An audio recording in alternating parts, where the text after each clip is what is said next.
வேங்கை வயல்ல தொடங்கி தூய்மை பணியாளர்கள் வேலைக்கான போராட்டம் வரை ஆளும் திமுக அரசு பட்டியலின பழங்குடி மக்கள் மேல தொடர்ந்து அநீதியை விதைச்சுக்கிட்டே வருது. ஆதி திராவிடர் பழங்குடியினர் நலத்துறையின் கீழ் தமிழ்நாட்டில் இயங்கும் 1138 ஆதி திராவிடர்கள் நலப்பள்ளிகள்ல 2075 அரசு பணியிடங்கள் காலியா இருக்குன்னு RTI ரிப்போர்ட் காட்டி கொடுத்திருக்கு. 1138 பள்ளிகள்லயும் மொத்தம் 5995 அரசு பணியிடங்கள் இருக்கு.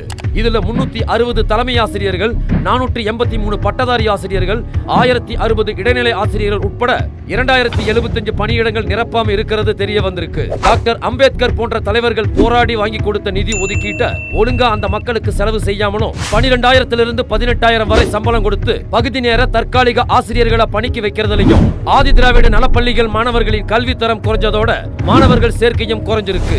முன்பு கயல்வெளி செல்வராஜ் அப்புறம் மதிவேந்தன் ஆதி திராவிடர்கள் நலத்துறைக்கு அமைச்சர்கள் தான் மாறினாங்க. தரமற்ற ஆதி திராவிடர் பள்ளிகளின் கட்டமைப்போ கல்வி தரமோ மாறவே இல்லை.